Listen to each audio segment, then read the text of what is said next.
Hey, what's up? It's Mark with another sleep tip for you. This one, super impactful if you do it correctly.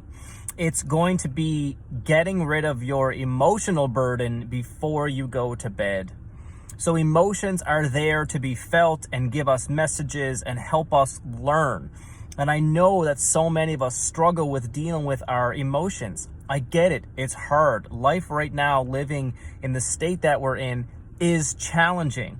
So if you need some help to kind of put yourself on track or talk to a professional about your emotions, please make sure that you do that. It will be one of the most impactful things you can do for your well-being.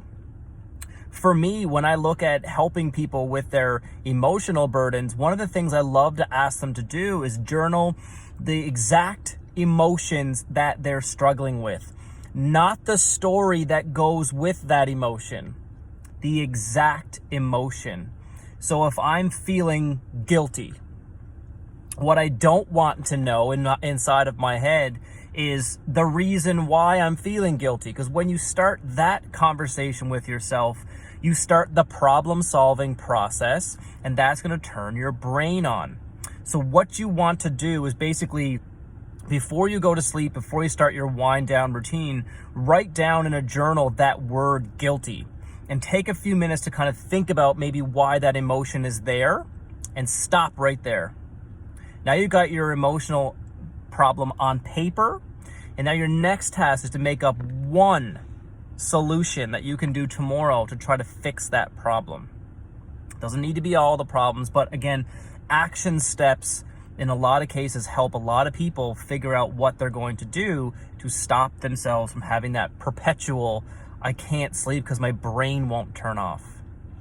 So try that little activity for yourself. Write down the emotion that you're experiencing and basically, try to eliminate the story. I call this taking the stain out of a shirt.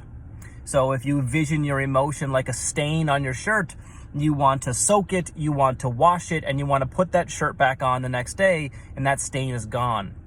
So for a lot of us, I think that might be a great perspective to take on trying to deal with some of our emotional challenges. Doing that correctly will certainly help you sleep. If you need some help or assistance with any of those things, I am not a counselor and I am not a psychologist. You may need to seek out the advice of a professional.